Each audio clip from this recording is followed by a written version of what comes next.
na mão. Lá vem Sabino, mais Lampião, chapéu de couro e o fuzil.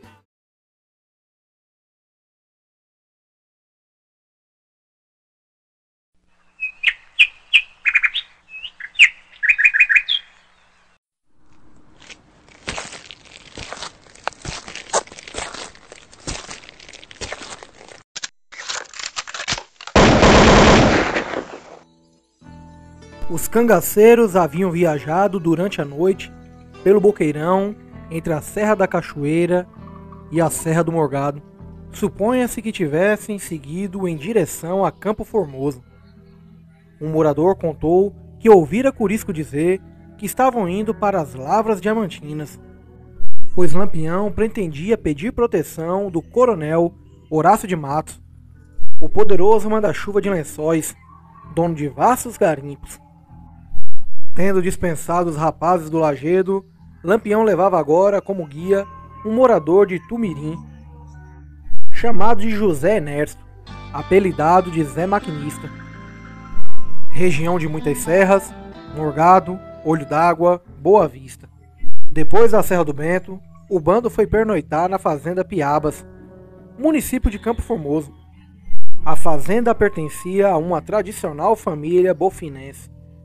Tinha sido naquela propriedade que falecera em 1911 o primeiro governador constitucional da Bahia, José Gonçalves da Silva. A veneranda viúva do ex-governador residia ali. Pela manhã, fazia um frio danado, e Lampião pediu água morna para lavar o rosto. Pediu também café para o grupo. Ao sair, levou do Dr. Raul Gonçalves umas balas de revólver e fuzil. Tomou emprestados 3 cavalos. Recrutou outro guia e despachou o que trouxera de Tumirim. Na fazenda Sacaíba, vizinha do Socotó, os cangaceiros arranjaram um sanfoneiro e fizeram uma festa. O próximo pouso, à tardinha, foi a fazenda Formosa, do major Gabriel Gonçalves, genro do Dr. José Gonçalves. Lampião foi recebido pelo filho do fazendeiro, Ulisses Gonçalves. Pediu que o rapaz lhe providenciasse uns cavalos, pois os que os meninos vinham usando estavam estropiados. Explicou que o cavalo que estava montando, um belo animal, era do velho Zé Pequeno, de Itumirim. Ulisses chamou o empregado e mandou ir pegar uns cavalos. O empregado foi, mas não voltou. Sumiu que ele não era besta. Como o sujeito custava voltar, Ulisses mandou o vaqueiro para ajudar a pegar os animais. O vaqueiro também desapareceu. Depois de esperar em vão a volta dos dois, Ulisses percebeu o que estava acontecendo. Capitão, estou morto de vergonha. Acho que os rapazes que mandei buscar os cavalos sumiram. O senhor sabe, nem todo cabra é como nós. Eu compreendo, seu Ulisses, respondeu o cangaceiro. Nós vamos embora. Nossos cavalos ainda aguentam um pouco, até mais ver. Os cangaceiros saíram como chegaram, de modo pacífico, sem tocar em nada, sem exigir dinheiro. Passaram pela fazenda Caraíba. Foram dormir na fazenda Buraco d'Água, ainda no município de Campo Formoso. O próximo destino seria Brejão da Caatinga. Uns criminosos haviam fugido da cadeia de Bonfim, deixando o bilhete atrevido, dirigido ao capitão José Galdino, no qual diziam que iriam juntar-se ao bando de Lampião. Foi despachada uma força policial composta de 2 cabos e 8 soldados para procurar os fugitivos. A força policial saiu de Bonfim, passou por Campo Formoso e foi pernoitar em Brejão da Caatinga, antiga Brejão de Dentro. Um pequeno arraial que à época tinha apenas umas 20 casas, a 12 léguas de Campo Formoso. No dia seguinte, 4 de julho de 1929, a força policial dividiu-se em 2 grupos. Por volta das 10 horas, o cabo João Rosalvo da Cruz partiu acompanhado dos soldados Josino Bispo da Silva, Euclides Ponciano da Conceição, Germiniano da Silva Duarte, Torquato Alves de Souza. O outro cabo, Antônio Militão da Silva, permaneceu no arraial com os soldados Pedro Santana, Cecílio Benedito da Silva, Manuel Luiz de França e Leocádio Francisco da Silva. Por mera casualidade, naquele 4 de julho, quinta-feira, Lampião estava a caminho de Brejão, com 12 cangaceiros: Corisco, Ezequiel, Pai Velho, Luiz Pedro, Gato, Mourão, Arvoredo, Bananeira, Passarinho, Volta Seca, Moderno e Ângelo Roque. Já perto de Brejão, foi informado por um homem chamado Alexandrino Miranda que uns 10 soldados tinham pernoitado no arraial. Lampião sempre procurava evitar confrontos com a polícia. Como eram quase 11 horas, ele supôs que a volante já tivesse ido embora. Tocou em frente. As casas do arraial eram dispostas em formato de uma pracinha retangular, e na extremidade sul havia uma casa velha, com um alpendre. Os soldados encontravam-se na pracinha, distraídos. Um estava no boteco de Hermógenes Cruz. O cabo Militão ia atravessando a praça com uma sela na mão, quando escutou um tropel de cavalos. Parou para olhar e percebeu, alarmado, que eram cangaceiros. Tudo foi muito rápido, não teve tempo de pensar. No instante, a polícia estava cercada pelos cangaceiros. Pelo distintivo na farda, Lampião notou que aquele era o chefe da força, e foi até ele. Você aí, seu macaco, se prepare para apanhar. Para apanhar não, que homem não se bate, respondeu o cabo. Um homem se mata. Pois então tira as cartucheiras para não melar de sangue. Lampião empunhou o parabelo, aproximou-se do cabo e disparou, quase a queima-roupa, estourando-lhe a cabeça. A bala penetrou junto ao ouvido. Os soldados tentaram reagir, sendo fulminados implacavelmente.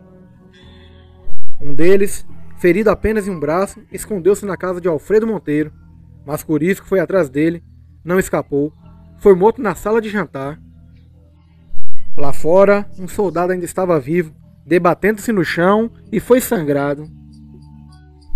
Terminada a matança, Lampião perguntou quem era o dono da casa em que os soldados tinham se arranchado.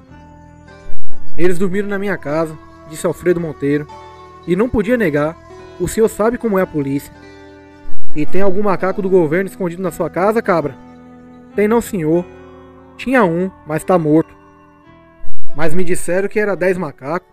Aqui só tem 5. Os outros já viajaram. Lampião aproximou-se de Alfredo e avisou, brandindo o dedo no nariz do morador. Nunca mais, seu filho da peste. Nunca mais receba macaco em sua casa. Tá me ouvindo, cabra? Dessa vez perdoo, mas só dessa vez, viu? Voltando ao terreiro, Lampião desfechou um pontapé no cadáver do cabo. Depois se agachou, arrancou-lhe as divisas. Levantou-se e deu uma de presente ao seu cunhado moderno e outra a Arvoredo, dizendo em tom de galhofa: já que vocês não podem ser capitão como eu, vocês pelo menos vão dar pra cabo. A cabroeira caiu na gargalhada. Depois foi a vez de Arvoredo fazer o seu gracejo. É uma pena, capitão, que nenhum dos macacos tem bigode comprido. Se tivesse eu cortava, para enfeitar o rabo do cavalo. Mais uma vez gargalhadas. A cabroeira gostava dessas lorotas de Arvoredo. Foram para o boteco de Hermógenes e pediram cachaça a fim de comemorar. Lampião deu pressa, mandou que os cabras montassem nos cavalos, pois precisavam sair logo dali, suspeitando que os tiros pudessem ter sido ouvidos por algum volante. Na hora de partir, percebeu que o soldado Cecílio Benedito estava se mexendo. Esporeou o cavalo e foi até lá. Apontou o parabelo e desfechou um tiro certeiro na cabeça do agonizante.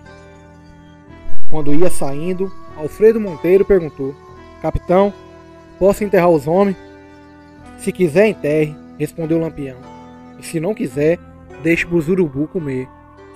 Depois que os cangaceiros foram embora, os moradores cavaram um buraco num sítio a 1 quilômetro do povoado e enterraram os corpos, amontoados uns sobre os outros.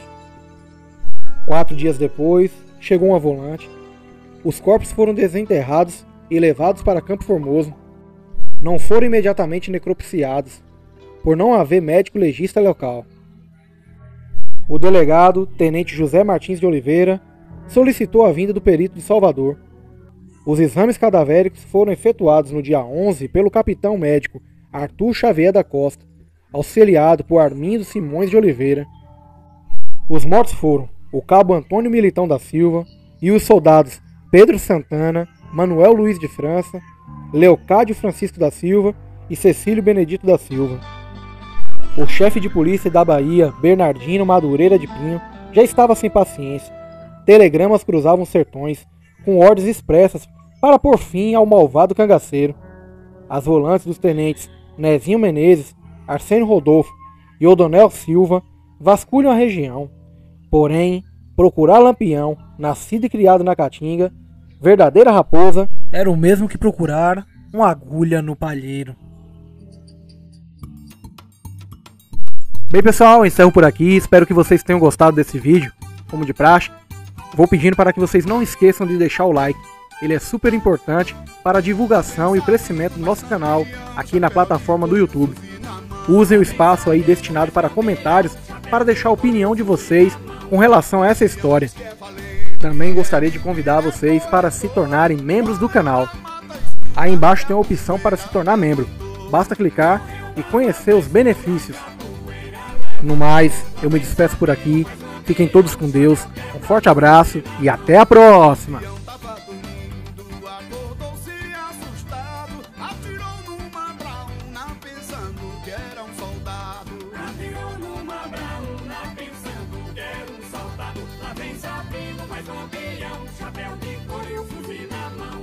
Lampião saiu de Patos, do caminho fez discurso, já em Santa Maria.